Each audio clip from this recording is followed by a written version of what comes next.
la clase que nos corresponde hoy es continuación de lo que hemos revisado de Kant y de Schopenhauer, justamente como precursores del texto que estamos leyendo en algunos fragmentos, El nacimiento de la tragedia de Nietzsche. Mencionamos en la clase pasada, con eso cerramos, luego de hacer una introducción guiada a través de algunas imágenes y a través de algunos textos, mencionamos que en relación con el romanticismo tal como se presenta en la cultura alemana, ocurre una intención que en algunos casos se dibuja directamente como un proyecto llamado el proyecto de restauración del arte trágico. Aunque no se haya configurado propiamente como tal al punto de ser diseñado y de convertirse en una especie de ruta de la cultura, del pensamiento o del arte, fue sin embargo lo que se produjo como clima, entendiendo la centralidad que tiene para este momento, movimiento, pero más aún sentimiento, que estamos llamando romanticismo. Repito, la centralidad que ha tenido en la cultura alemana, pero no la exclusividad. Recordemos también que hay unas ciertas versiones o evoluciones, desarrollos del romanticismo, también en Gran Bretaña, también en Francia, digamos como tres lugares principales de su aparición, pero también hay versiones de romanticismo americano, tardío, romanticismos, que lo que está justamente en su espíritu, que es este retorno a los suelos originarios de las culturas y justamente la crítica a la intención de universalizar la cultura heredada de la tradición grecorromana y judio-cristiana.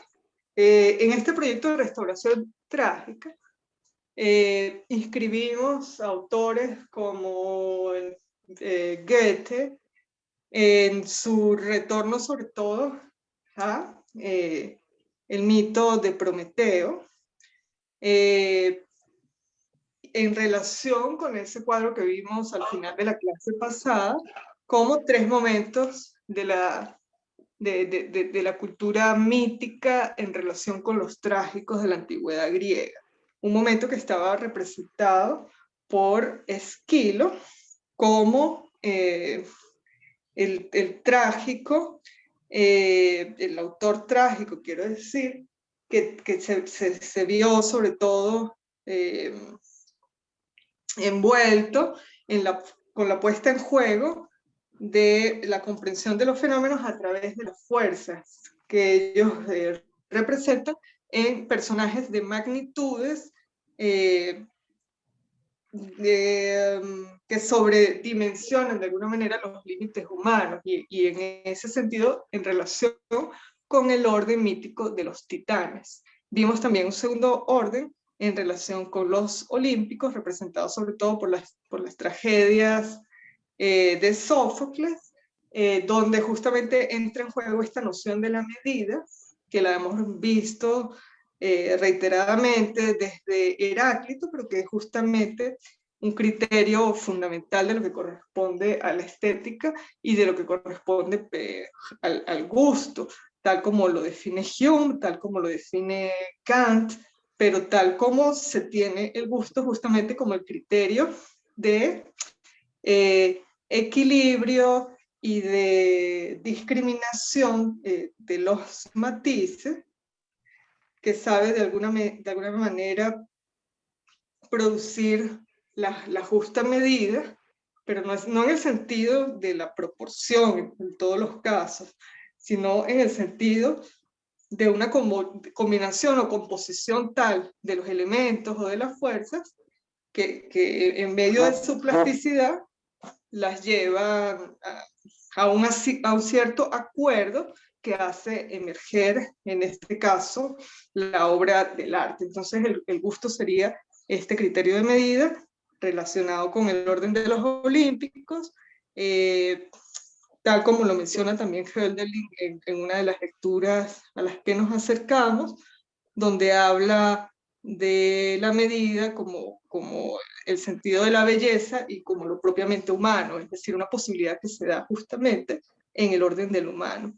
Con Sófocles, entonces, estamos en el orden mítico de los dioses olímpicos, intermedios entre la magnitud de las fuerzas y entre el empequeñecimiento de las fuerzas, tal como, según la visión de Nietzsche, se presenta en la tragedia de Eurípides, ya mucho más referida a los héroes y semi-héroes,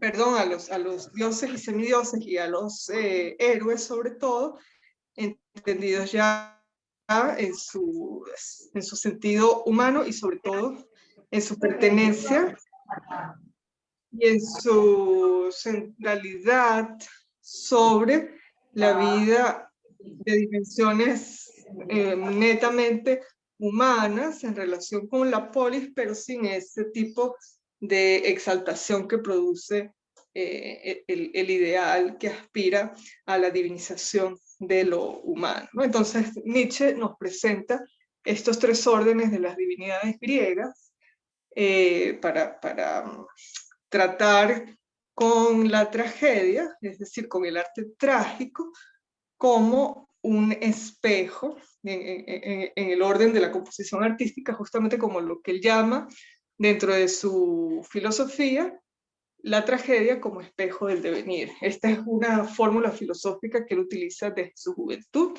y que se inscribe justamente en este proyecto de la restauración trágica en relación con el pensamiento de Schopenhauer, y dice acá en El nacimiento de la tragedia también en relación con el pensamiento de Kant. Habíamos visto que Kant es en el conjunto de la polémica que se plantea en la modernidad filosófica que se inicia con Descartes y que deriva en la discusión entre racionalistas y empiristas, es decir, entre aquellos que dicen que la razón es el lugar de donde proviene el conocimiento y aquellos que dicen que la experiencia es el lugar de donde proviene el conocimiento. Kant, al final de este camino, produce justamente una síntesis que opera, si se quiere, como una resolución, y lo hace justamente a través de lo que se conoce como la estética trascendental.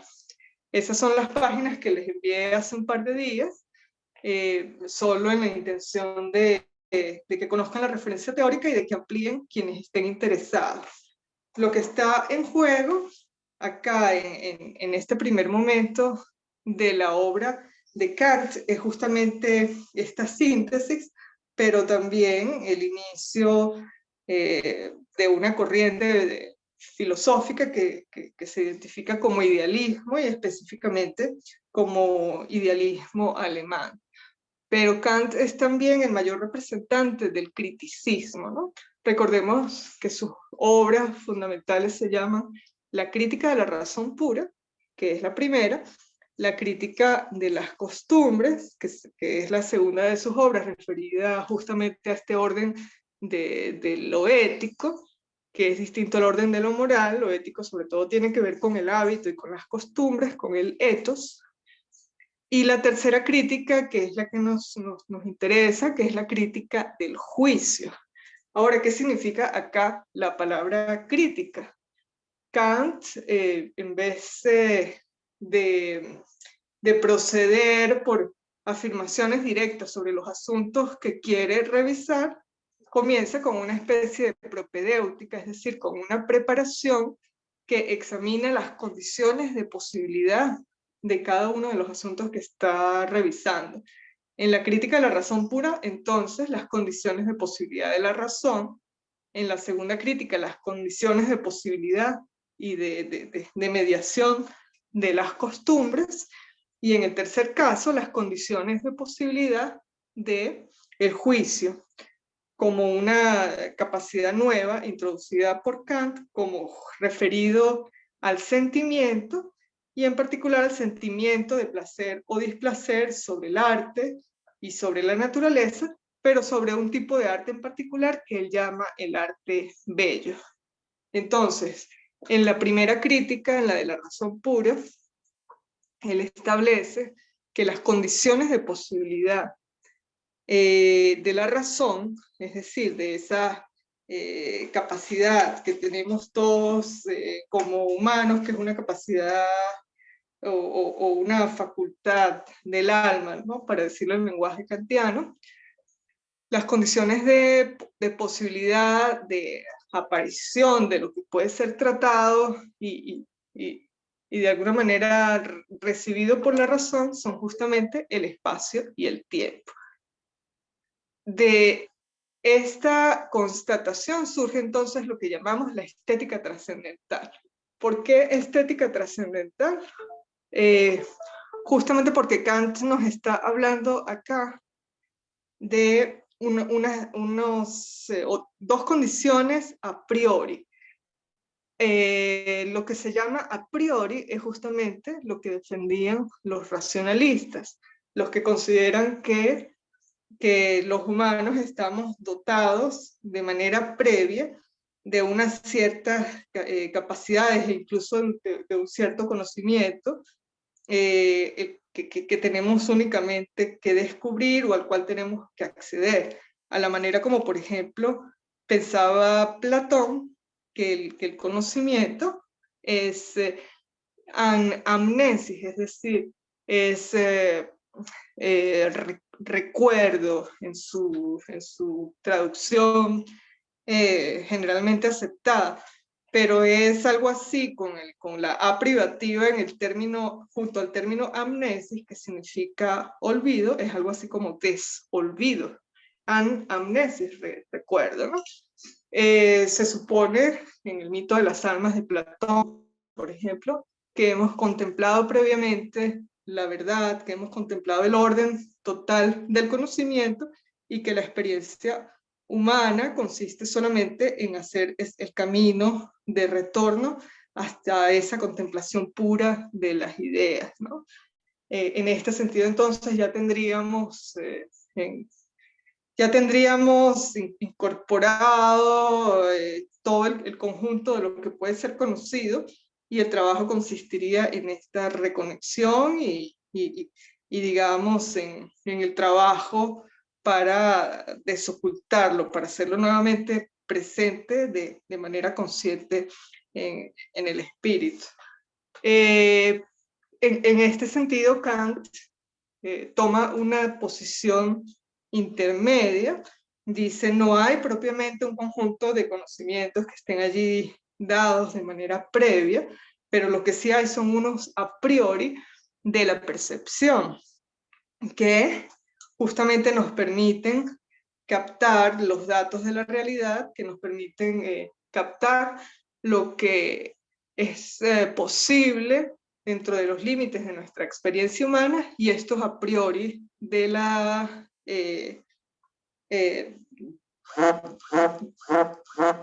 disculpen que me estoy conectada desde el teléfono y se escucha cuando llegan algunos mensajes. Estos a priori de la percepción y que se convierten en los a priori justamente de la razón serían el espacio y el tiempo. Son trascendentales porque son previos, porque son a priori, porque son dados. Por esa razón Kant los llama trascendentales. Y porque son condiciones presentes sin ningún contenido previo. Y de esta manera entonces son a priori, pero son estéticos, es decir, pertenecen al orden de la sensibilidad. Pertenecen justamente a una suerte de más acá de la percepción, donde están señalados ya los límites de nuestras posibilidades. Nosotros únicamente podemos acceder a los fenómenos, diría Kant, a los fenómenos, como hablamos en la clase pasada, en relación con el verbo phainestay griego, que significa ver, pero no podemos acceder al noúmeno o a la cosa en sí, aquello que está justamente negado o que está velado al orden de nuestra percepción. Por eso entonces, digamos, lo puntualizo porque tiende a confundirse los dos términos. Hay en Kant una estética trascendental que corresponde a esta síntesis de los datos de la sensibilidad a partir de dos condiciones de percepción, que son el espacio y el tiempo, justamente como condiciones de posibilidad de todos los fenómenos. Hay luego una estética particular donde Kant se refiere ya a un orden específico, que es el orden del arte y del juicio estético y del juicio sobre el arte, y eso es lo que nos interesa entonces de manera particular, ¿no? ¿Tienen hasta aquí alguna pregunta en relación con esa diferencia entre la estética trascendental y la estética como disciplina? Yo creo que se entendió. Ok. Habíamos dicho entonces que la primera crítica es la crítica de la razón pura, la segunda la de las costumbres y la tercera la estética. Si revisamos el recorrido del pensamiento de Kant, esto que digo es un poco, de alguna manera es especulativo, pero hay algo de ello, recordando por supuesto que estamos hablando de humanos en una experiencia pensante y en relación por supuesto con los dilemas de una época y con las influencias alrededor de un contexto de pensamiento y de un contexto de vida. Habíamos dicho, por ejemplo, que una de las influencias fundamentales de Kant es Hume y otra de sus influencias es Rousseau. Hume vemos que introduce la noción del gusto y la introduce justamente como una especie de matiz frente a los sentimientos directos, a los sentimientos desnudos, a los sentimientos exaltados, que él los llama pasión, que operan sin este tipo de sofisticación y de ajuste que él introduce justamente con esta medida llamada gusto.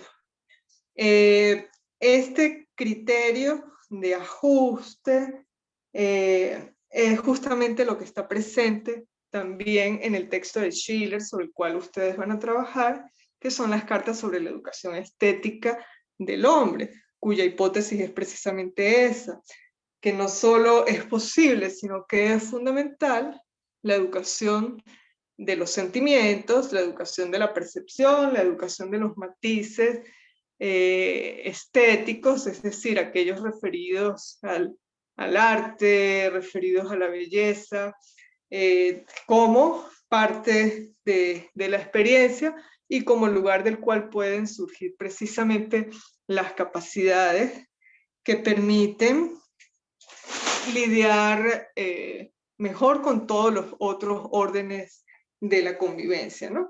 Vemos entonces acá cómo lo que dice Hume y lo que dice Schiller de alguna manera quedan conectados. La influencia de Rousseau en Kant tiene que ver sobre todo con una ética de principios universales y de principios imperativos, ¿no? Se muestra también en la crítica de las costumbres de Kant. Esta ética de principios imperativos nos habla sobre todo de una medida que introduce Kant y que se llama el imperativo categórico, ¿no? Obra, dice este imperativo, obra como si el producto de tus acciones tuvieran que convertirse en una ley universal. Si comprendiéramos esto y si lo ejerciéramos inclusive a cada momento y en cada decisión, de alguna manera recaería una especie de peso trágico, voy a incluir acá esta palabra para ligarlo con Nietzsche, en el sentido de que habría que mediar, sopesar y medir en cada caso las consecuencias de las acciones, de manera tal que ellas fuesen lo suficientemente grandes, justas, bellas, buenas, todo lo que corresponde a las ideas puras en sentido platónico, como para volverse una ley universal que debiera ser replicada por todos, ¿no? Esto, por supuesto, tiene, como acabo de decirlo, un componente completamente ético, tal como queda señalado, por ejemplo, en el texto El Emilio de Rousseau, o como queda señalado también en su contrato social, ¿no? Esta ética de principios universales es un tipo de ética que no está sujeta a fines ni a bienes de tipo interesado, ¿no? Esto entonces influye muchísimo, como vamos a ver también, en el nacimiento de la estética en Kant, donde si bien estamos en un orden que pareciera remitirnos directamente a una relación distinta a lo meramente ético, sin embargo, sigue ligado, por supuesto, con unos ciertos imperativos, ¿no? Sin embargo, Kant introduce acá unas variaciones, ¿no? ¿Cuáles son las variaciones que introduce Kant? Sí, les sugiero que revisen luego ese artículo que les envié unos minutos antes de la clase, por cierto, conseguido en diálogo con la profesora Carmen Alicia, que habla sobre Oscar Wilde y sobre su relación, o la que él establece y la que se establece también en la tradición, entre la belleza y el bien. Si ustedes recuerdan, en la metafísica de la belleza de Platón estaba muy clara la relación de identidad entre lo verdadero, lo bueno, lo justo, lo bello, de una manera tal que ninguna de esas categorías o de esas posibilidades podrían ser consideradas tales si no vienen acompañadas de las otras, ¿no? Aristóteles de alguna manera introduce una innovación que separa este imperativo de que vengan acompañadas unas de las otras, y esto se convierte, digamos, en el caldo de cultivo que muchos siglos después da nacimiento a la disciplina estética, ¿no? La disciplina estética no es una ciencia. Si leyeron el texto que les envié hace unos días, aclaratorio, a través del grupo de WhatsApp, aclaratorio de la lectura de los parágrafos de la crítica del juicio, recordarán que Baumgarten habló de una ciencia bella como primera mención del término estética, pero la ubicó en un orden inferior con respecto a la lógica. Es decir, decía Baumgarten, la lógica es una nociología superior, es decir, una forma de conocimiento superior, y la estética una nociología inferior o una forma de conocimiento inferior. Sin embargo, introduce la posibilidad de que se pueda pensar que a través de los datos de la aesthesis, de la sensibilidad y de la percepción, surja algún tipo de conocimiento. Kant, sin embargo, lo que nos dice es que no hay una ciencia propiamente bella, no hay una ciencia de la belleza. La disciplina que él funda no se define entonces como tal, sino que nos dice, no hay una ciencia bella, sino que hay arte bello.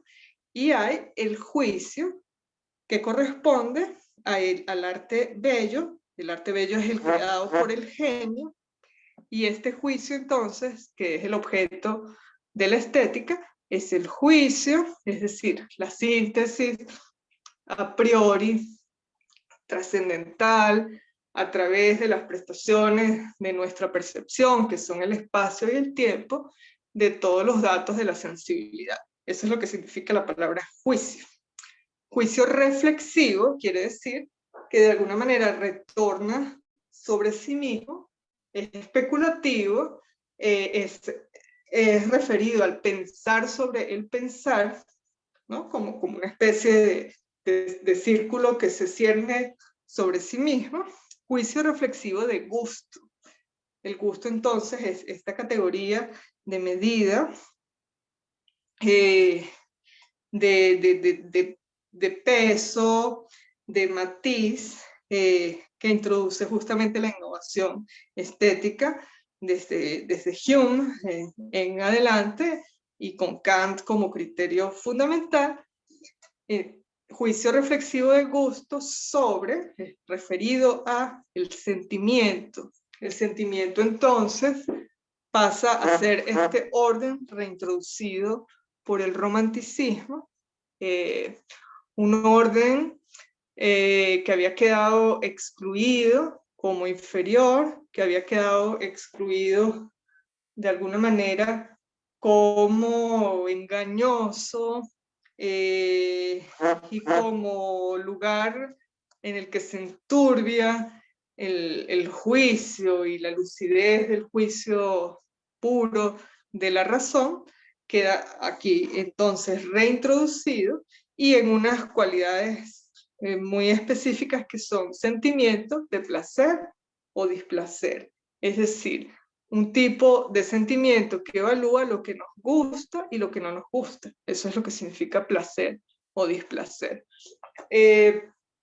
Pareciera que cuando estamos en este terreno de un juicio sobre lo que nos gusta y lo que no nos gusta, es decir, el placer y displacer, quedamos cerca del peligro de un terreno que llamamos arbitrario, es decir, si lo que me gusta y lo que no me gusta puede ser realmente un criterio para juzgar la realidad, ¿dónde estaría allí el punto que estabiliza esta toma de posición frente a la realidad y frente a los fenómenos, de manera tal que no sea simplemente la imposición sobre nuestras tendencias o sobre nuestras inclinaciones y caprichos, ¿no? Sobre todo si están referidas al sentimiento. Lo que Kant entonces intenta con su crítica del juicio o con su estética es establecer las condiciones de posibilidad para que este juicio tenga una cierta estabilidad y que tenga la posibilidad que caracteriza a todo conocimiento que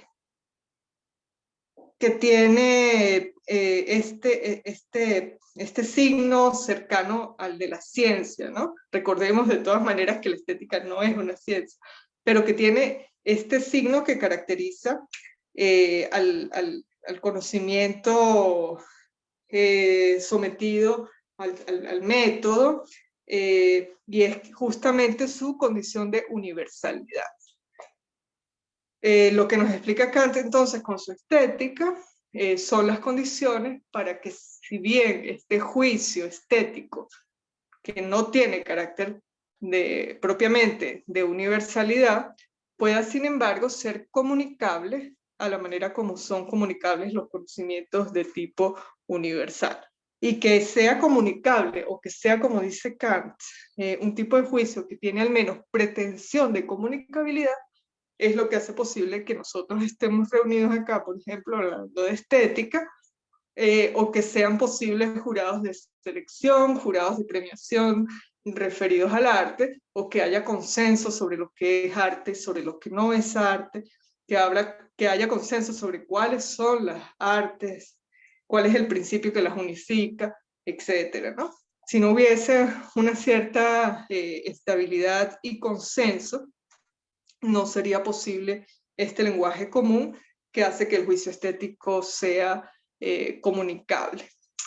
Lo que Kant menciona como punto que permite esta comunicabilidad es llamado el sentido común, como una especie de lugar también de la recepción de la experiencia, donde se media la experiencia conjunta, ya no solamente la experiencia individual, de manera tal que podamos establecer un consenso. Este consenso da justamente nacimiento a la posibilidad de la creación de la comunidad de pensamiento, de la comunidad de gusto, de la comunidad de sentimiento, a la que aspira la estética, y sobre la que señala de manera muy especial Schiller en sus cartas, cuando nos habla de la fraternidad o de la hermandad como una fraternidad del gusto, ¿no? ¿Cuáles son los criterios entonces sobre los que se produce este consenso? Esos criterios dependen de que el juicio de gusto sea puro. Aquí me detengo un momento porque sé que estoy hablando de cosas teóricas para preguntarles si hay alguna duda y si no, continúo. Bueno, me están escuchando, ¿verdad? Pregunto. Sí, profe, Sí, la creo que escuchamos. no hay ninguna duda Está, por aquí. Profesora, está sencillo, pero son muchas ideas que se están manejando. Entonces, bueno, yo estoy haciendo anotaciones para poder... Muy bien, para ir después entonces Sí. sobre los textos. Entonces, ¿qué nos dice Kant? Gracias. Kant nos dice que hay unas ciertas condiciones para que el juicio de gusto sea puro. Es decir, primero tenemos que tomar con cuidado este criterio de lo puro. Pareciera que hay allí un criterio ético. ¿Qué cosa es la pureza en este caso? Aprovecho para mencionar, y creo que para reiterar, lo mencioné en otro momento, que en la tradición filosófica generalmente se han separado la ética y la estética como dos órdenes distintos, e inclusive como dos órdenes sobre los cuales hay que tomar una decisión vital, una decisión existencial, referida a privilegiar a uno o privilegiar al otro. Esto se convierte inclusive en un gran motivo, no solo del pensamiento, sino inclusive del arte, y en un gran motivo de angustia, ¿no? En el sentido de las experiencias pensantes y de las experiencias artísticas. En el sentido de la filosofía lo vemos, por ejemplo, muy bien retratado en Kierkegaard, y en su comprensión exactamente de eso, de que hay que tomar una decisión fundamental entre lo ético y lo estético. Pero lo vemos inclusive más atrás, lo vemos en el momento en que se introduce en la tradición griega preplatónica la innovación de considerar la virtud en un sentido ético. Y esto lo hace Sócrates, ¿no? Y es justamente el momento en el que el arte queda sujeto al tronco de la lógica, al tronco de la dialéctica. Y el momento justamente en el cual se produce el predominio de la lógica para el resto de la tradición filosófica y de la tradición artística que hemos llamado la gran teoría. Siempre ha habido entonces esta separación. Contra esta separación justamente es que está reaccionando Nietzsche en El nacimiento de la tragedia, y que está sobre la base de este proyecto de restauración trágica como justamente la restauración de un orden que incorpore todos los aspectos de la experiencia humana y no solamente aquellos que están referidos a la virtud entendida en un sentido ético. Es decir, así, si lo dijéramos en términos de la psicología moderna y contemporánea, diríamos en términos junguianos, por ejemplo, que sería el equivalente a incorporar la sombra y no solamente el lado luminoso de los fenómenos y de la existencia y del pensamiento y del arte, etc.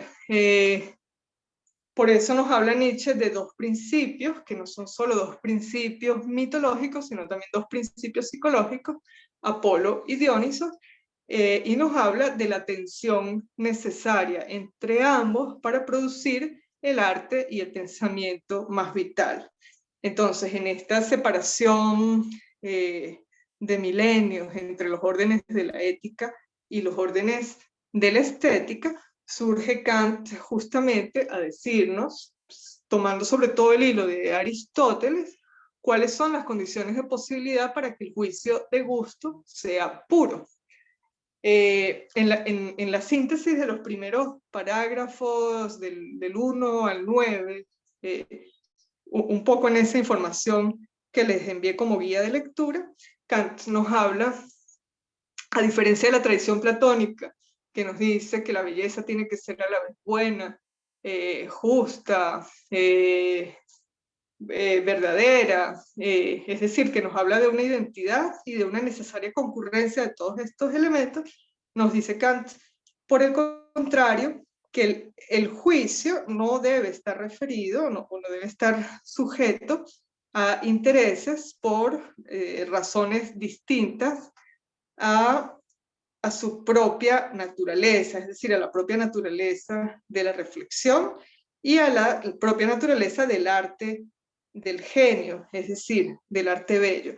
Nos dice entonces que el juicio de gusto, para que sea puro, debe ser sin interés, es su primera característica, sin concepto y sin la representación de un fin.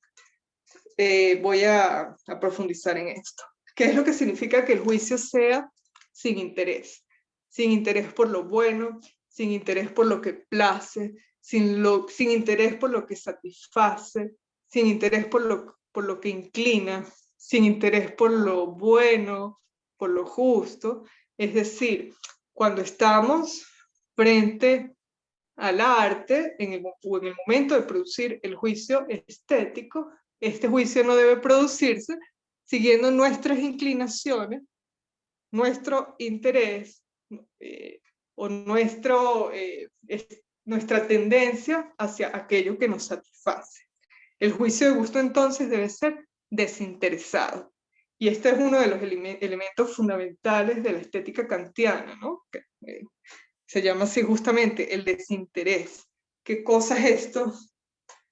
¿Y es posible, acaso, una autonomía tal frente al objeto de la belleza? Además, entendiendo que la belleza es algo que ya por sus características mismas tiene esta cualidad de arrastrarnos, de arrebatarnos, de sacarnos de nosotros mismos, ¿no?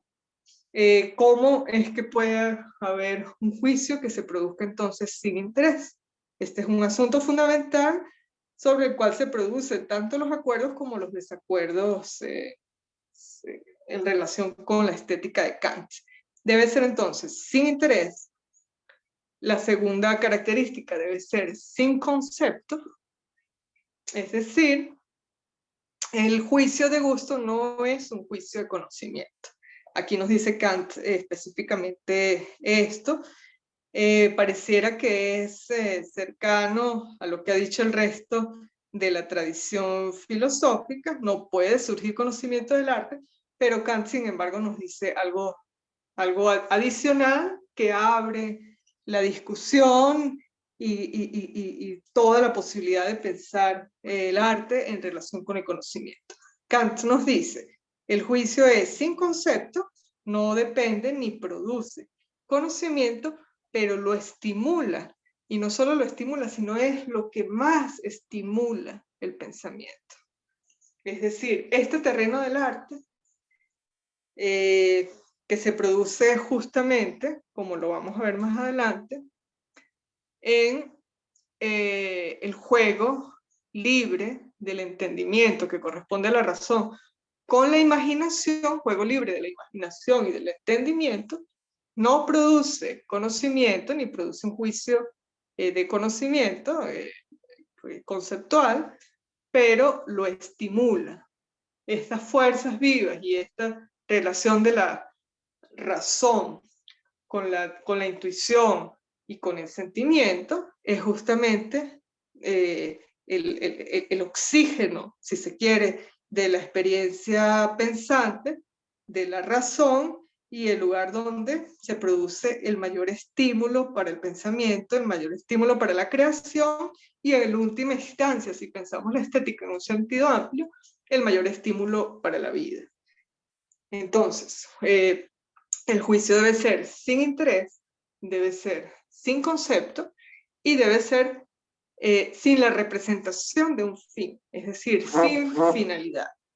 Esto apunta nuevamente al desinterés pero en un respecto muy específico. Sin finalidad significa que, por ejemplo, cuando creamos arte, cuando hacemos un juicio o producimos un juicio sobre el arte, no debe estar en juego un tipo de consideración sobre la pertinencia o la no pertinencia, la conveniencia o la no conveniencia, eh, sobre lo que el arte tiene o le debe algún otro orden o no. Por ejemplo, en relación con el orden de la política.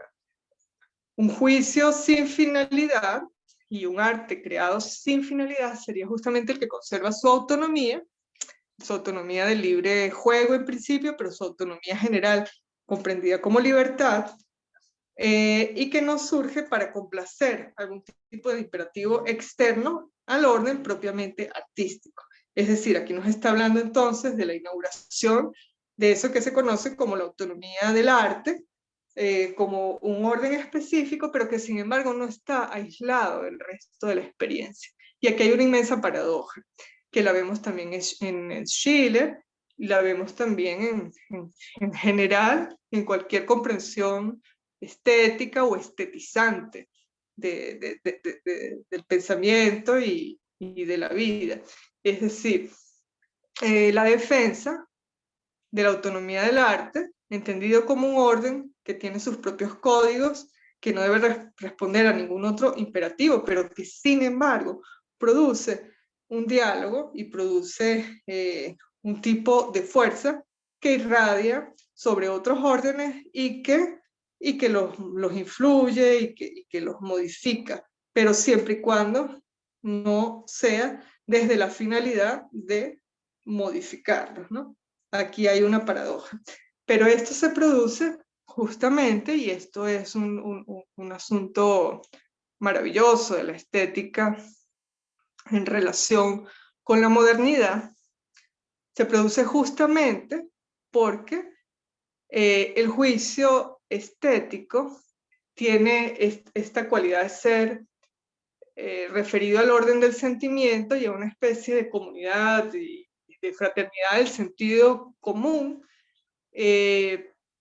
según la cual queda suspendida esa distancia que se había producido con la modernidad filosófica, como la pensó Descartes, es decir, con esta distancia radical entre el sujeto y el objeto, que dio origen a eso que se llama el solipsismo, o a la comprensión de que cada ente, de que cada experiencia, de que cada hombre, de que cada conciencia pensante de alguna manera estaba cerrada sobre sí misma y aislada de los otros y de lo otro.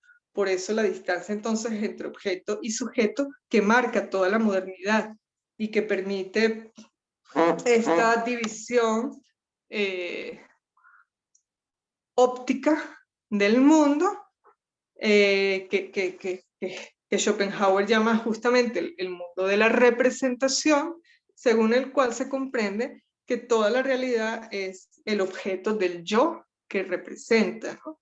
Esto lo dice Descartes y esto lo critica Schopenhauer justamente desde el título de su libro, El mundo como voluntad, que sería el mundo verdadero, y el mundo como representación, que sería una especie de mundo engañoso, del velo, de Maya, todo lo que vimos en la clase pasada, pero sobre todo sería un mundo que separa a los hombres, que separa las experiencias unas de las otras.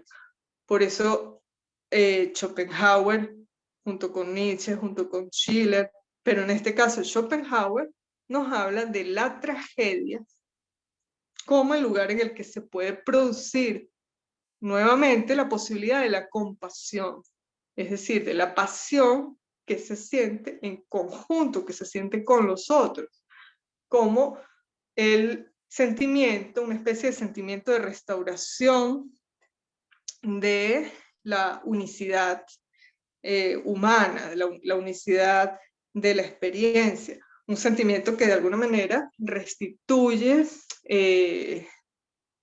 una cierta cualidad perdida a la experiencia fragmentada, tal como se impuso en la modernidad y que produjo justamente sentimientos como el de la desesperación, sentimientos de la angustia, de la desesperación, que es justamente el que traspasa como patos fundamental el romanticismo y lo romántico.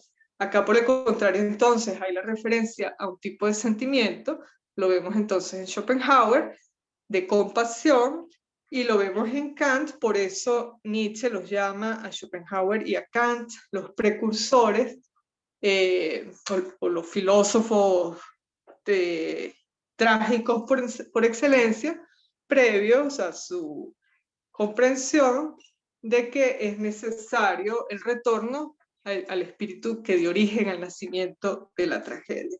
La razón por la cual Kant, según la comprensión de Nietzsche y de la estética romántica alemana, estaría también inscrito en este proyecto de restauración es justamente porque con el sentimiento de placer y displacer que da origen al juicio estético, él introduce también, como Schopenhauer, esta posibilidad de la intersubjetividad, es decir, de un orden del sentimiento conjunto que da origen a un consenso que Kant llama sensus communis, sentido común, pero referido a la posibilidad, en este caso, de un acuerdo sobre el sentimiento de placer y displacer y de un acuerdo que da origen al juicio estético. Ok, voy a parar un momento para preguntarles si tienen aquí alguna pregunta.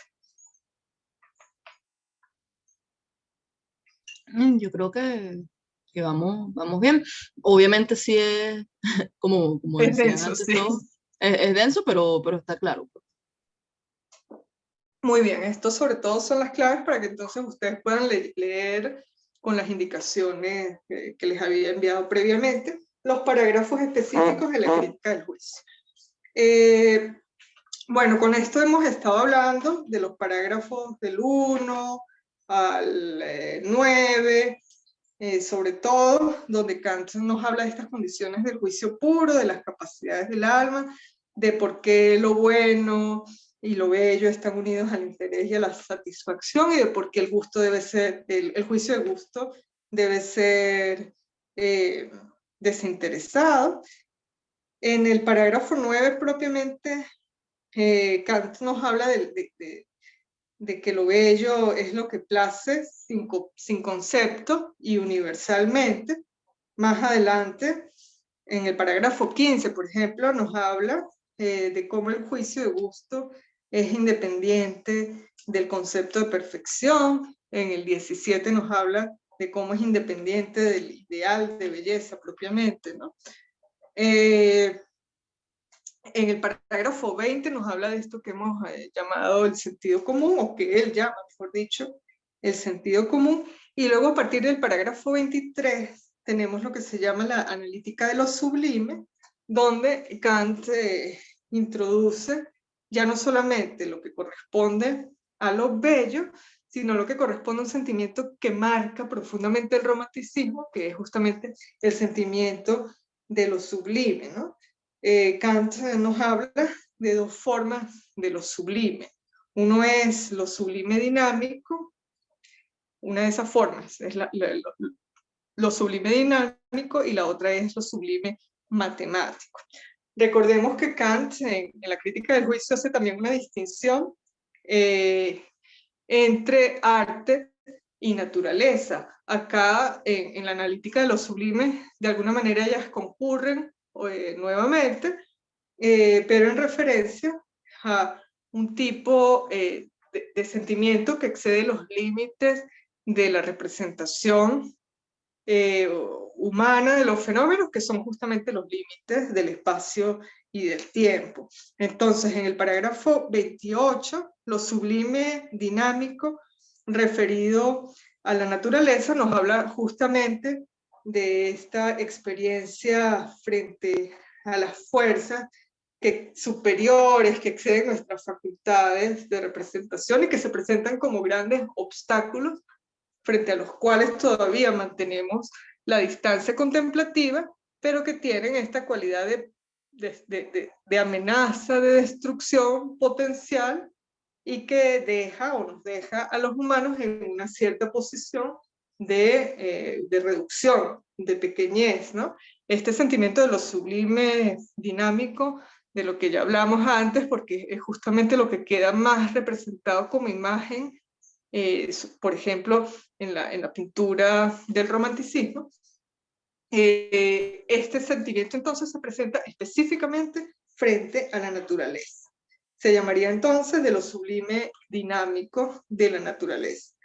Kant nos habla de un tipo distinto de lo sublime, que es lo sublime matemático, y que ocurre justamente frente a esos fenómenos que ya no son visibles, sobre todo, y que exceden justamente nuestras capacidades de representación, porque podemos avanzar con la imaginación más allá de los límites del espacio y del tiempo, pero nos encontramos frente a un cierto límite de la representación que tiene que ver sobre todo con las dimensiones.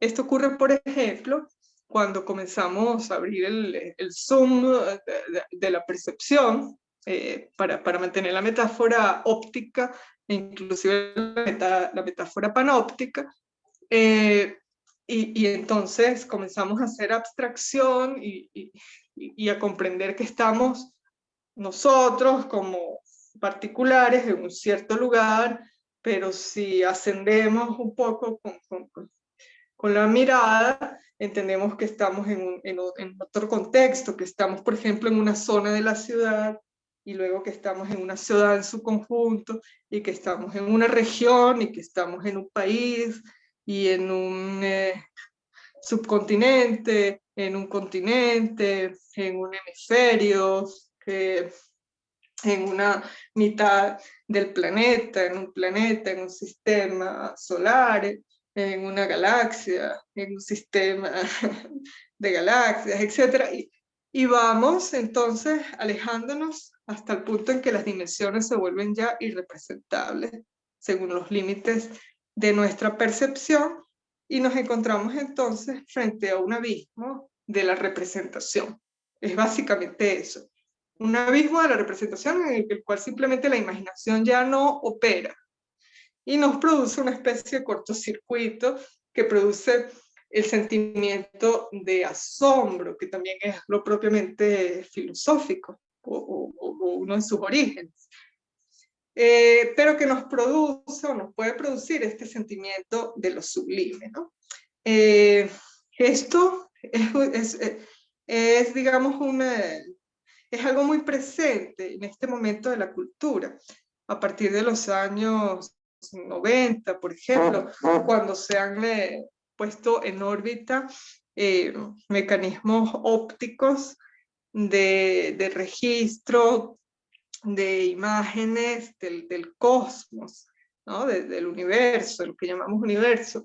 El telescopio Hubble, por ejemplo, que nos han devuelto imágenes a las cuales no hubiéramos podido acceder de otra manera, porque previamente excedían nuestras capacidades de representación, salvo con un tipo de medición a la cual normalmente no teníamos acceso, de instrumentos como el telescopio, por ejemplo, pero en este caso es una extensión de nuestros sentidos que está puesta en órbita y que nos devuelve imágenes que se vuelven comunes, es decir, se vuelven sentido común para mantenernos en los términos kantianos. Y esto nos ha abierto como un nuevo orden de la representación que inclusive ha dado origen a un término. Pueden investigar de manera independiente, ¿no? A un término que es lo sublime cósmico. justamente en este sentido en el cual tenemos ahora como consenso nuevo, pero común, este orden de la representación de un tipo de acceso al cual no teníamos posibilidad previamente, ¿no? Luego, a partir del parágrafo 43 y hasta el parágrafo 50, tenemos ya propiamente en el parágrafo 43 la diferencia entre lo que Kant llama natural y lo que llama artístico, es decir, lo bello natural y lo bello artístico, y donde nos dice entonces esto, que no hay ciencia de lo bello, sino que hay crítica, y que no hay ciencia bella, sino arte bello. Y es en el parágrafo 44 donde entonces ya nos habla específicamente del arte bello. Y la característica del arte bello, que es el arte creado por el genio, lo vamos a ver más adelante. Su característica justamente es que tiene como intención inmediata el sentimiento de placer. Y entonces es un arte ya directamente estético. Este sentimiento de placer como asociado a la representación y como estímulo del conocimiento, ¿no? Es decir, aquí el arte queda puesto entonces ya en una relación directa de estímulo del conocimiento, aunque no produzca propiamente concepto y aunque no produzca directamente conocimiento. En el parágrafo 46 tenemos un momento fundamental donde Kant nos habla del arte del genio y de la definición del genio, ¿no?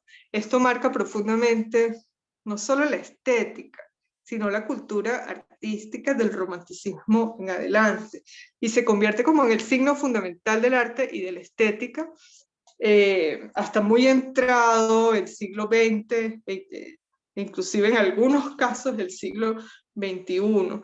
Es lo que se llama la estética del genio, entendido el genio como el talento. Aquí estamos nuevamente en el orden de lo innato, ¿no?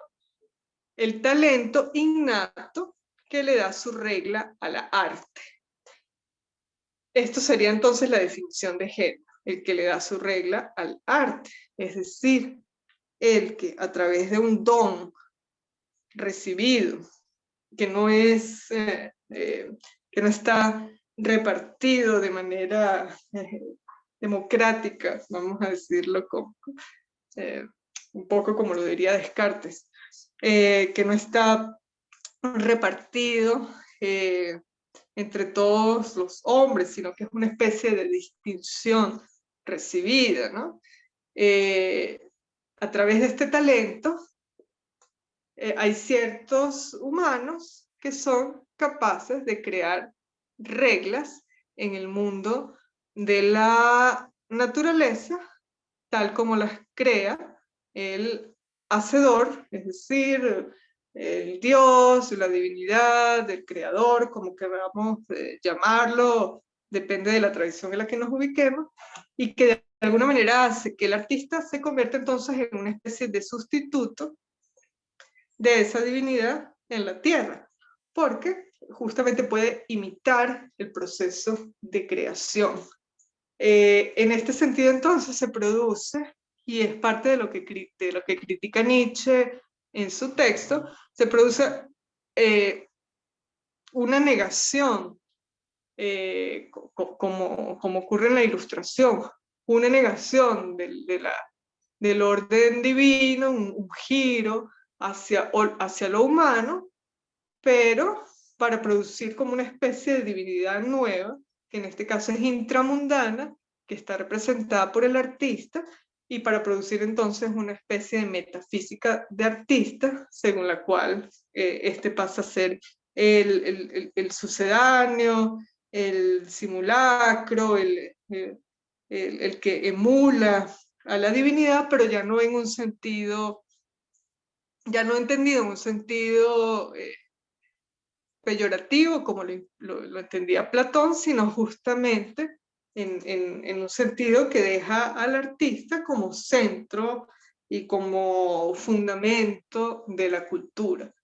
el arte del genio, y del genio justamente entendido como sucedáneo de la divinidad, es el que toma protagonismo durante el romanticismo y es el que se desarrolla principalmente en el camino de las vanguardias artísticas, ¿no?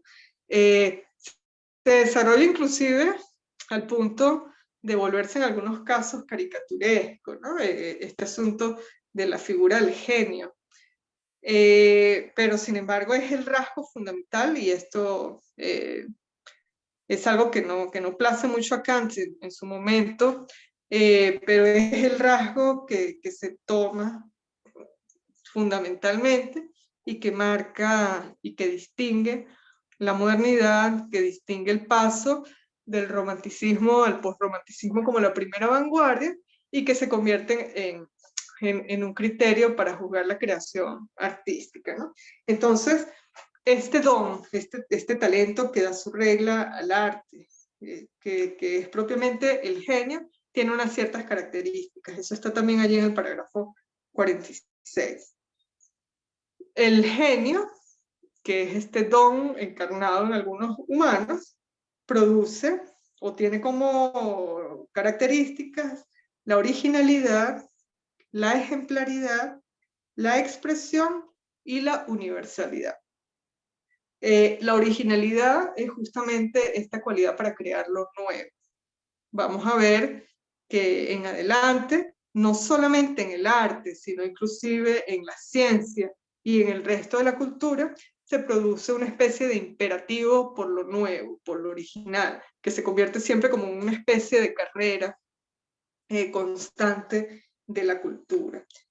La ejemplaridad, si hablamos de cómo el genio le da su regla al arte, sería como este equivalente a la capacidad de crear un modelo, que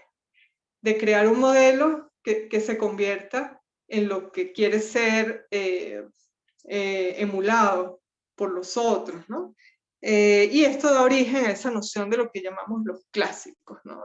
En cualquier tradición, sobre todo de tipo artístico.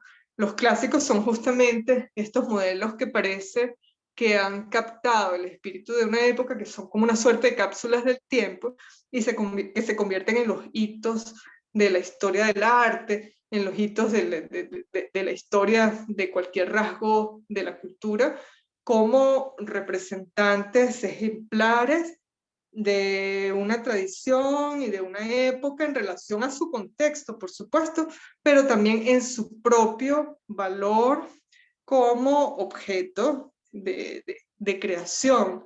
¿De quién? Del genio que les ha dado aparición en el mundo. La otra característica del arte del genio sería la expresión. La expresión que da origen luego a términos como expresionismo, el movimiento artístico, y que eso es el antónimo de impresión en este caso, sería el equivalente a extraer desde la subjetividad del artista genio, extraer o inclusive exprimir, porque también tiene esta etimología, extraer o exprimir desde adentro hacia afuera, en este caso la obra de arte. Es decir, la obra de arte sería como una especie de desbordamiento de la subjetividad del artista genio, que obra desde adentro hacia afuera y queda entonces como en una especie de mediación, donde el artista genio se convierte en un medium propiamente entre el artista primordial, que sería el creador primordial, y el creador humano, que sería el artista. El artista justamente sería la mediación para dar o permitir la aparición en el mundo de un tipo de arte que Kant llama el arte bello. Lo contrario de la expresión sería la impresión, que da origen también a un movimiento que es el impresionismo, que justamente la operación inversa, según la cual la realidad impacta sobre la subjetividad de manera que produce un cierto tipo de representación. En ese caso, el impresionismo, distorsionada, el inicio de la ruptura de la figuración, etcétera, es otro tema, pero que opera desde afuera hacia adentro de la subjetividad, contrario a lo que ocurre en este caso, con la expresión del genio que opera desde adentro hacia afuera, como imágenes que están en su subjetividad y que a partir de su talento logran aparición en el mundo. Y luego, la última característica, que es la universalidad, la última característica del arte del genio sería justamente esta que hace posible que lo que distingue a la obra de arte, nuevamente, del genio, sea comunicable universalmente. ¿Qué significa? Que sea reconocido como arte en cualquier contexto, que sea reconocido en un acuerdo de la percepción como arte bello, como gran arte, que aparezca fenomenológicamente en el mundo como un evento autónomo que tiene su pleno derecho de existencia, a pesar de que no esté sujeto a la finalidad, al concepto, a la satisfacción, al interés, etc., pero que sin embargo concurre en el mundo y es necesario inclusive en el mundo porque produce algo necesario para el orden de la experiencia justamente común, ¿no? Entonces estas serían las cualidades. El arte bello se produce en el juego libre de la imaginación y el entendimiento, es creado por el genio y en su aparición en el mundo concurren estas cualidades que provienen del genio y que son de alguna manera expresadas por su subjetividad e impresas en el objeto artístico, que tiene entonces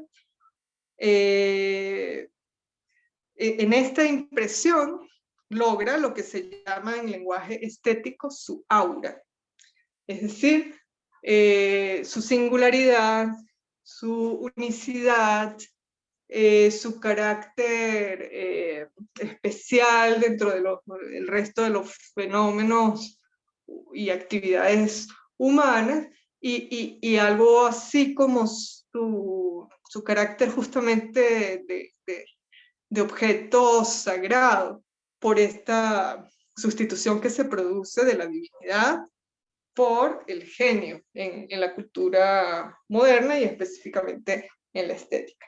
Paro acá para preguntar si tienen alguna duda o comentario. Todo muy claro, profe. Bueno, esta sería entonces la guía por la cual ustedes pueden abordar la lectura. Les envié justo antes de empezar la clase una imagen con lo que se llama la tabla de las facultades superiores del alma, tal como lo piensa Kant. Es una tabla que él mismo ha creado para guiarse un poco en lo que corresponde a cada una de sus críticas, es decir, de sus textos, y a las facultades del entendimiento, las facultades de la imaginación, la facultad del deseo, digamos, a toda su comprensión de cómo se producen los juicios y en particular de cómo se produce el juicio estético. Del parágrafo 46 hasta el 50 de la estética, lo que tienen entonces es, repito, en el 46, el arte bello como arte del genio. En el parágrafo 47 tienen la aclaración y la confirmación de la anterior definición del genio, dice Kant. En el parágrafo 48 tienen, digamos, un asunto fundamental, que es la relación del genio con el gusto. Ese parágrafo hay que revisarlo. En el parágrafo 49 está esto que comentamos como las facultades que constituyen el genio. Ese es un parágrafo importantísimo y bastante amplio que ustedes pueden leer ya de manera más autónoma. En el parágrafo 50, la unión del gusto con el genio en el arte bello propiamente, y en el parágrafo 51 tienen ya propiamente lo que corresponde a la división de las bellas artes, es decir, el sistema de las artes tal como lo considera Kant, ¿no? En Kant hay un asunto bastante singular, y es que no produce una mayor consideración con respecto a la música, ¿no? Y esa es una de las diferencias que sí se produce, por ejemplo, con la estética de Schopenhauer y la estética de Nietzsche, ¿no? Y que le dan como un signo distinto y que abren una vertiente distinta, ¿no? Luego de Kant, por supuesto, está Hegel como otro gran momento de la estética. Lo vamos a ver en las siguientes clases. Y Hegel representa también un momento, o Hegel y Schopenhauer representan un momento en el cual se produce una bifurcación de la estética, en parte por un conflicto personal, es decir, Hegel y Schopenhauer en una gran discusión, cada uno desde su manera de comprender la estética. Cada uno tuvo sus detractores y tuvo sus adeptos, cada uno creó una vertiente distinta. En el sentido epocal propiamente triunfó Hegel, que era además un personaje exuberante, que tenía esta capacidad de atraer a su alrededor a los otros, y perdió, si podemos decirlo de esa manera, Schopenhauer, que era un personaje más bien oscuro, pesimista, huraño, pero que sin embargo, ya más allá del momento histórico propiamente, ha significado en términos filosóficos y estéticos dos vertientes, ¿no? El signo fundamental que corresponde a la estética de Schopenhauer, vamos a saltar acá para mantener el hilo con Nietzsche, sería entonces música como el centro de su comprensión, distancia entre la voluntad y la representación. Se los dije en la clase, el mundo de la voluntad sería el mundo verdadero, similar a la manera como lo piensa Platón, y el mundo de la representación sería el mundo falso, ilusorio, de los sentidos que nos engañan, frente a los cuales estamos atrapados, sin posibilidad de descorrer el velo o de acceder a la experiencia real, sino solo por momentos. Estos momentos son representados justamente por los o están dados justamente la experiencia de la compasión trágica, pero son efímeros. Este sentimiento, el carácter efímero del acceso a la verdad o al mundo de la voluntad, produce en Schopenhauer un sentimiento pesimista, negador de la voluntad de vida, negador del mundo, que llamamos en la clase pasada nihilismo pasivo. En el caso de Nietzsche hay un sentimiento similar de constatación, del engaño de los sentidos, de la imposibilidad de acceso a la verdad, ya como lo había dicho Kant. Por eso Kant es un precursor, pero esto no produce en Nietzsche un nihilismo o un pesimismo renunciante, sino justamente uno activo, que pone como centro de la superación y sobre todo de la autosuperación de las mejores cualidades de lo humano en la creación, en el valor de la creación. Por eso Nietzsche produce lo que se llama una estética o una comprensión del arte y de la estética en sentido amplio, que es justamente lo que tenemos acá en el nacimiento de la tragedia. Nietzsche nos habla, como ustedes vieron allí. Le voy a pedir a Valerie que por favor ahora sí proyecte el nacimiento de la tragedia y que me digan la hora, por favor.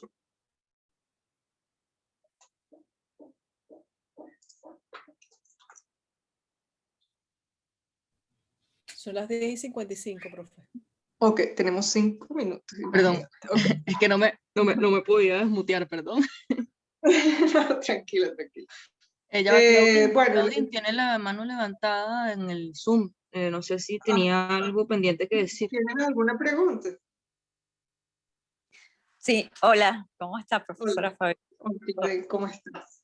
Bien, no, yo creo que lo que estabas hablando ahorita, Fabiola, más bien me está contestando la inquietud que tenía, porque también hace rato comentaste algo que lo traté como de andar, pero también estaba como un poco perdida, que era que me pareció muy interesante de ver cuál es el impacto de la teoría estética de Kant en la línea, digamos, hasta lo contemporáneo de la experiencia estética sería. No sé cómo, veo que ahorita lo contestaste, o sea, sin yo hacer la pregunta, me estoy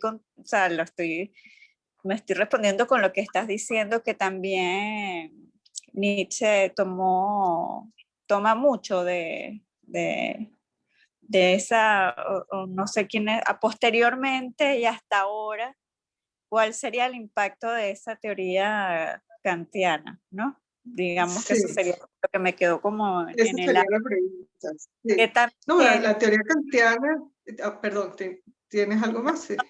qué tan vigentes serían esas propuestas, porque yo las veo muy vigentes, pues todavía las veo como muy que se podían aplicar tal cual, pero claro, como no las manejo tanto, no sé si dicen, no, mira, ha cambiado un poco. Son muy vigentes, en efecto, ¿no? Ha habido reacciones que han intentado dejarlas atrás.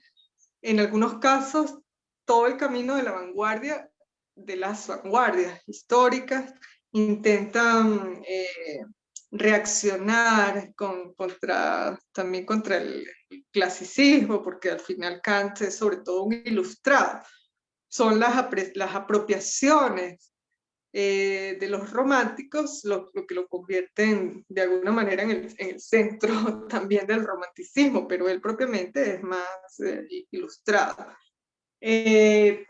Sin embargo, Kant es enormemente vigente, porque él de lo que nos está hablando es de la fenomenología, de la creación artística, de la recepción, del fenómeno que llamamos artista, del tipo de objeto que llamamos obra de arte, de las condiciones en las cuales aparecen estos fenómenos, pero aparece también el juicio sobre estos fenómenos.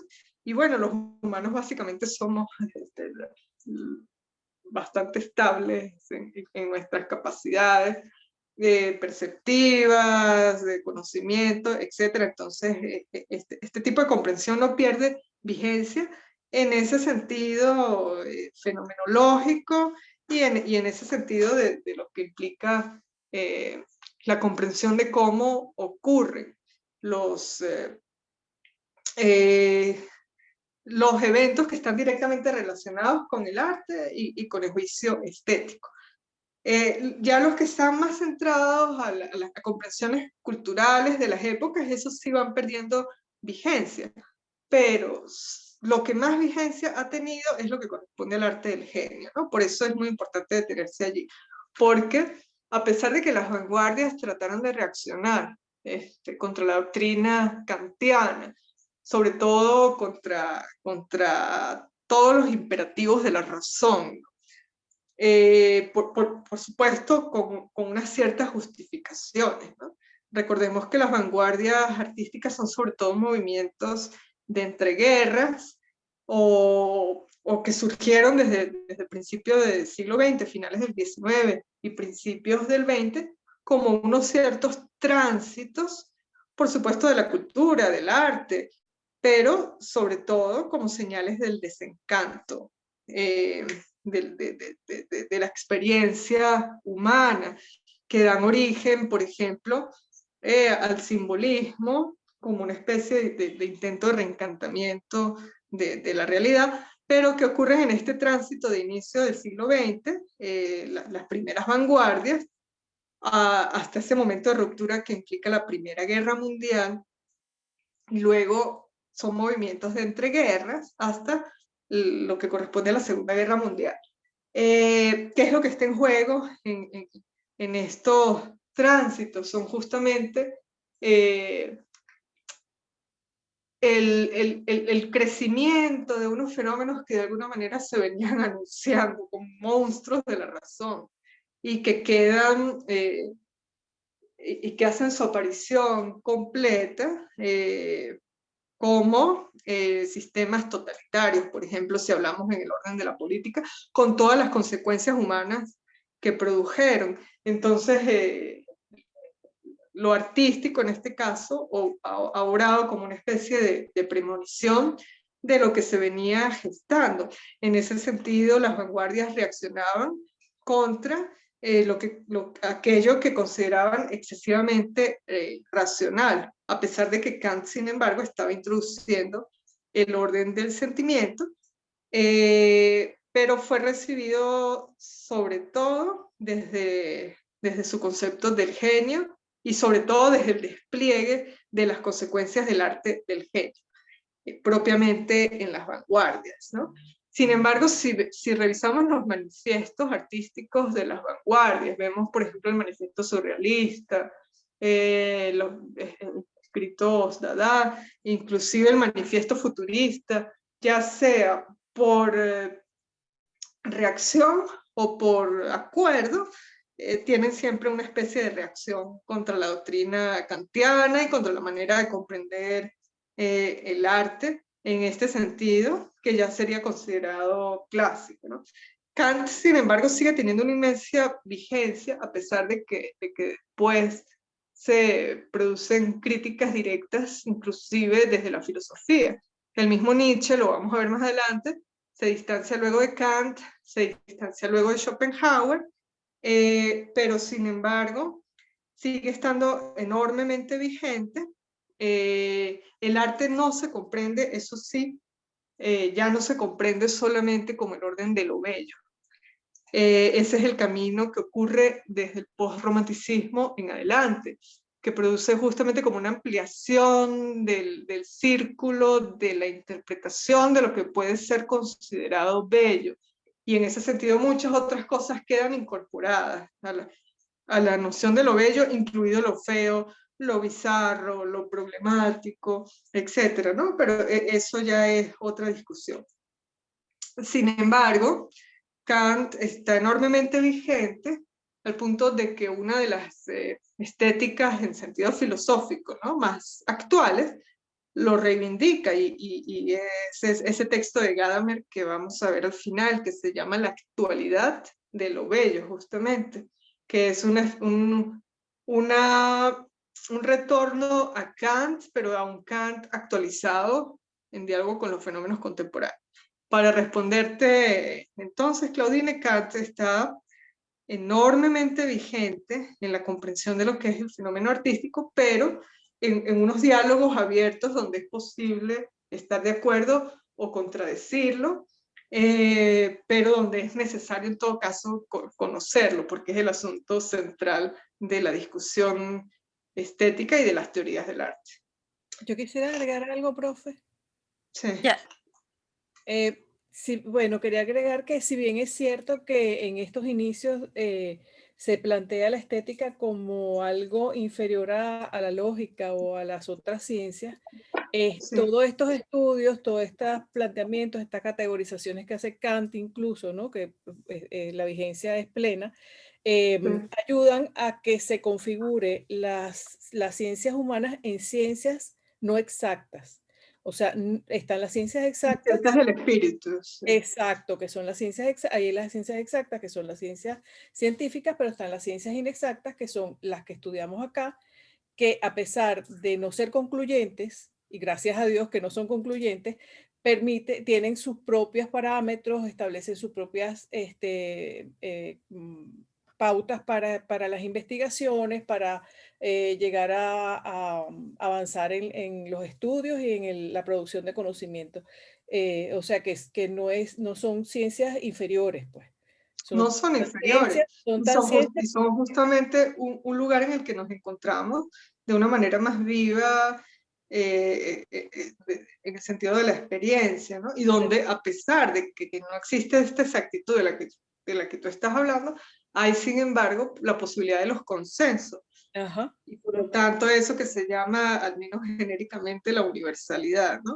Y la comunicabilidad, donde es posible transmitir una elaboración conceptual, por ejemplo, o una noción, una definición general, como un acuerdo que es perfectamente reconocible por algún otro de un contexto completamente distinto, como algo común de la experiencia. Y este es también uno de los aportes fundamentales de Kant, ¿no? Que por cierto no es solamente para sus aportes de la estética, no se reducen al arte. Sus aportes son tan amplios que inclusive se afirma, por ejemplo, que el orden de la democracia se puede comprender justamente desde la doctrina estética, que este tipo de consensos de pretensión universal que están basados en un sentido común es también la manera como se producen los juicios sobre la convivencia colectiva. Y hay autores contemporáneos, de alguna manera lo asoma Nietzsche, también lo vemos en autores de la fenomenología como Husserl o como la misma Edith Stein, que habla de la empatía, por ejemplo, ¿no?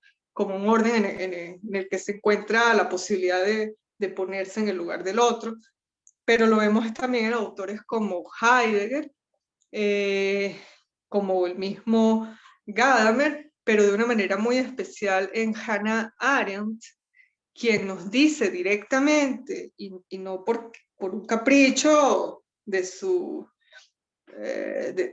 pensamiento, sino porque lo ubica como referencia en la doctrina estética kantiana, que los juicios políticos son juicios estéticos. Es decir, son juicios prácticos y concretos de la misma manera como los juicios estéticos y se producen por una operación similar del consenso, de manera tal que los juicios políticos son también juicios de gusto, referidos al placer o al displacer. En este caso, por supuesto, ya no referidos al arte propiamente, sino referidos a aquellos valores y aquellas condiciones comunes de la convivencia que hacen que frente a unas ciertas realidades nos posicionemos y digamos me gusta o no me gusta, pero con criterios universales que no nos incluyen únicamente a nosotros, sino también a los otros, y donde la democracia sería justamente una especie de, ya no de noción abstracta que está fuera propiamente de los sistemas como letra muerta, sino la democracia sería una especie de sentimiento encarnado en la convivencia que proviene de la experiencia común de que es el orden donde se dan las mayores condiciones de posibilidad para el bien común, por ejemplo, y también, por supuesto, para la libertad, ¿no? Esto lo podemos ampliar más adelante porque otra vez se nos fue el tiempo. Sí, María. Gracias a ti también. Vamos a seguir entonces en la próxima clase con estos temas. Pero yo tengo una pregunta, no sé si se puede hacer rapidito de la respuesta. Claro. Sí, y porque me queda, o sea, la respuesta me ubicó perfecto, pero me queda pendiente que me dices que a lo mejor lo más actual también está lo de el artista como genio. Eso sí se ha cuestionado bastante y uno de los signos fundamentales del arte contemporáneo es la crítica a la noción del genio. Allí sí se ha producido un distanciamiento que tiene que ver justamente con las críticas a las nociones de aura, a las nociones de autoría, del arte, ¿no? Ya no es tan importante la huella del autor, al menos en este momento de la cultura. El arte contemporáneo tiene justamente como sello, como marca, un cierto carácter de reproductibilidad, como dice, por ejemplo, Benjamin en su texto La obra de arte en la época de su reproductibilidad técnica, ¿no? Que lo dice como crítica, pero que, donde también quedan expuestas las características del arte contemporáneo como un arte que ya no está sujeto a este carácter de originalidad, de expresión, ejemplaridad, que corresponden al genio, ¿no? Y que por lo tanto no tiene ya tampoco el aura.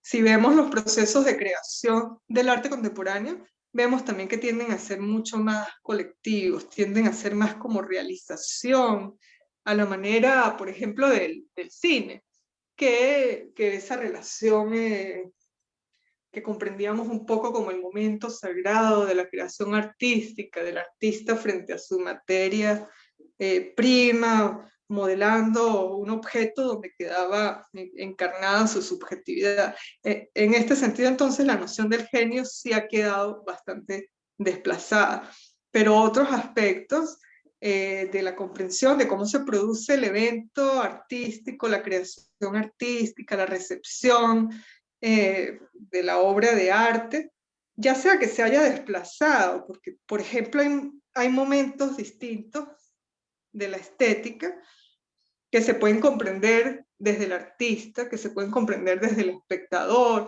o que se pueden comprender desde la obra de arte. Estética de la recepción, estética de la creación, o estética de la intersubjetividad, por ejemplo, o, que esa está muy presente en este momento. La experiencia estética también es comprendida de maneras distintas según las épocas. En la época contemporánea tiene mucho que ver, por ejemplo, con el choque, que es muy distinto a cómo se comprende el arte en sentido clásico y en sentido kantiano. Pero la definición de la experiencia estética sigue siendo más o menos similar, entonces allí Kant sigue estando vigente. Lo que corresponde entonces es conocer estos conceptos como el lugar desde el cual se pueden producir todo el resto de los diálogos, ¿no? Con respecto al texto de Nietzsche, ustedes creo que pueden acceder entonces a él con esta guía básica. Lo que llama Nietzsche allí el principium individuationis, el principio de individuación, en referencia a Apolo y a Schopenhauer, correspondería a esta estética trascendental kantiana, según la cual tomamos datos de la realidad y los juntamos para producir una cierta imagen del mundo. Y ya lo que corresponde al equilibrio entre Apolo como principio de individuación y Dionisos como principio de desindividuación o como posibilidad de ruptura de los límites, la síntesis de ambos principios correspondería ya justamente, específicamente al arte, que para Nietzsche es el mejor arte, que sería la síntesis entre este impulso de configuración y este impulso de destrucción. Allí está muy implicada también la filosofía de Heráclito, en este juego de los contrarios. Está muy implicada una noción de Heráclito que es el de la híbris, una noción griega bellísima que los invito a investigar por cuenta propia, que es la de la desmesura, y entonces el juego de mantener esta tensión y esta negociación constante entre estos dos instintos artísticos, que no son solamente instintos artísticos del creador artístico específico de obras de arte, sino que son los instintos artísticos de la creación de los procesos de la naturaleza y en general de los fenómenos totales de la existencia. Por eso lo que nos plantea Nietzsche, el nacimiento de la tragedia, es un concepto ampliado de arte y de artista que les he repetido en otras ocasiones y que se sintetiza en la fórmula ver la ciencia bajo la óptica del artista y el arte bajo la óptica de la vida. En este texto extracto que estamos manejando, vemos entonces el inicio con un ensayo de autocrítica, donde Nietzsche critica los malos efectos de su nacionalismo y de su romanticismo, pero donde reivindica el concepto ampliado de artista. Un prólogo a Richard Wagner, donde justamente está expresado este impulso, digamos, de alabanza y de veneración por un personaje mesiánico de la cultura alemana, del que Nietzsche luego se distancia como un elemento problemático, y esto podemos entenderlo también en sentido político. Y luego el resto de los textos es lo que consiste justamente, o lo que habla de esta síntesis de los dos principios. Entonces ustedes pueden ya, con todos estos hilos, tener una lectura más completa del texto, y en la próxima clase vamos a ver la relación que se produce directamente entre Wagner, Nietzsche, o previamente Beethoven, Schopenhauer, Wagner y Nietzsche, en relación con la música, cómo esto modifica la estética y lo que corresponde a los postulados de la estética hegeliana. Si tienen alguna pregunta o alguna duda, podemos conversarlo, si no, nos vemos en la próxima clase. Una sola cosita, profe, y Sí. que ya se ha alargado la cuestión. Con lo que usted está comentando ahorita, pues, y lo de la estética trascendental de Kant, pues también en la tragedia, me imagino que eso se retoma porque también la tragedia pues la representación de la ópera más bien, y en ella la tragedia, se está llevando a cabo en un espacio y en un tiempo. O sea, hay un transcurrir y hay un lugar donde se llevan a cabo esa obra de arte, vamos a decir. Entonces ahí también está presente los conceptos de estética trascendental de Kant. Claro, porque hay una reducción a unas ciertas coordenadas del espacio y del tiempo donde concurre el evento, en este caso el evento de la representación trágica, ¿no? Ajá.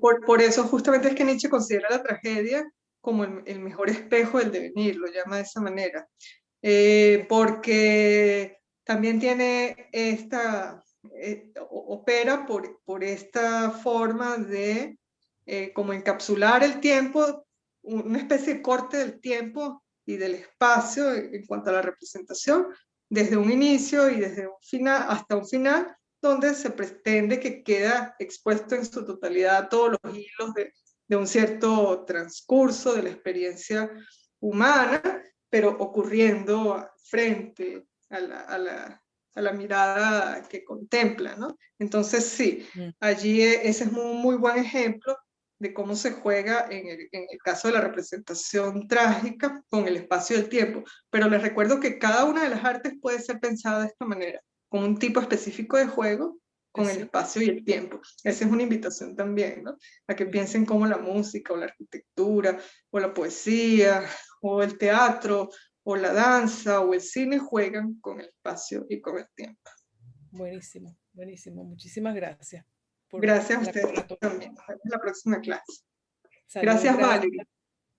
Gracias, profe. Gracias, Fabiola, gracias. Gracias. A ustedes también. Gracias, profesora.